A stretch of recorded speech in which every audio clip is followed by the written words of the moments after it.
নমস্কাৰ বন্ধুসকল, মোৰ নাম সৌৰভ আৰু আপোনালোকে চাই আছে সৌৰভ টেক। আজিৰ ভিডিঅ'টোত মই আপোনালোকক ক'ম যে কেনেকৈ আপুনি ডমিনোজ পিজ্জাৰ ডেলিভাৰী বয় হোৱাৰ বাবে আবেদন কৰিব পাৰে।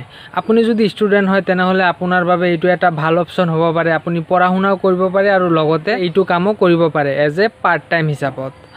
আৰু আপুনি যদি ফ্লিপকাৰ্ট বা এমাজনৰ ডেলিভাৰী বয় হ'ব বিচাৰে, ইয়াৰ বাবে মই এটা ভিডিঅ' বনাইছোঁ। মই ডিছক্ৰিপশ্যনত লিংকটো দি দিম, আপুনি চাই ল'ব। ডমিনোজ পিজ্জা ডেলিভাৰী বয় হোৱাৰ বাবে কিছুমান লাগতিয়াল বস্তু যিবিলাক লাগিবই। প্ৰথমে আপোনাৰ 10 পাছ থাকিব লাগিব, তাৰপিছত আপোনাৰ ড্ৰাইভিং লাইচেন্স থাকিব লাগিব আৰু লগতে আধাৰ কাৰ্ডো থাকিব লাগিব। এইবিলাকতো হ'ল ডকুমেণ্টছৰ কথা। এতিয়া চাওক কেনেকৈ এপ্লাই কৰিব লাগে। আপোনাৰ নিয়াৰেষ্ট বা ওচৰত যদি ডমিনোজ পিজ্জা ব্ৰাঞ্চ থাকে, মই ওচৰৰ কথা কিয় ক'লোঁ, কাৰণ এইবিলাক কাম যদি দূৰত যাই কৰে তেনেহ'লে অহা যোৱাৰ খৰচ আৰু বা তাতে যদি থাকে তেনেহ'লে ৰুম ভাড়া এইবিলাক বেছি হৈ যায়। গতিকে আপোনাৰ ওচৰত যদি ডমিনোজ পিজ্জা ব্ৰাঞ্চ থাকে, তাতে যাই সুধিব যে ডেলিভাৰী বয়ৰ বাবে ভেকেঞ্চি খালী আছে না নাই। যদি খালী থাকে তেনেহ'লে আপুনি কৈ দিব যে মই ইয়াৰ বাবে এপ্লাই কৰিব বিচাৰোঁ।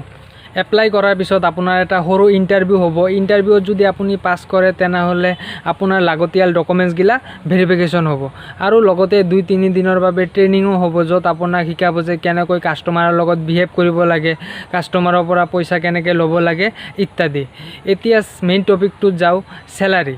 আপুনি যদি এজ এ পাৰ্ট টাইম হিচাপে এইটো জব কৰে তেনেহ'লে আপুনি 5,000 পৰা 6,000 লৈকে মাহিলী চেলাৰীৰ এক্সপেক্ট কৰিব পাৰে।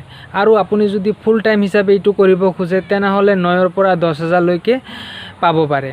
আৰু ইয়াৰ লগতে 5 লাখ টকাৰ ইঞ্চুৰেঞ্চ কাভাৰেজো পাব। এইটো জবৰ এক্সট্ৰা ইনকামো আছে। আপুনি যদি টাৰ্গেটতকৈ বেছি ডেলিভাৰ কৰে তেনেহ'লে ইয়াৰ বাবে আপুনি এক্সট্ৰা টিপছ পাব।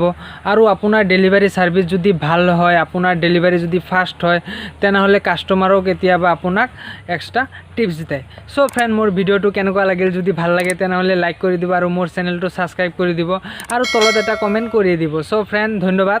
জয় হিন্দ।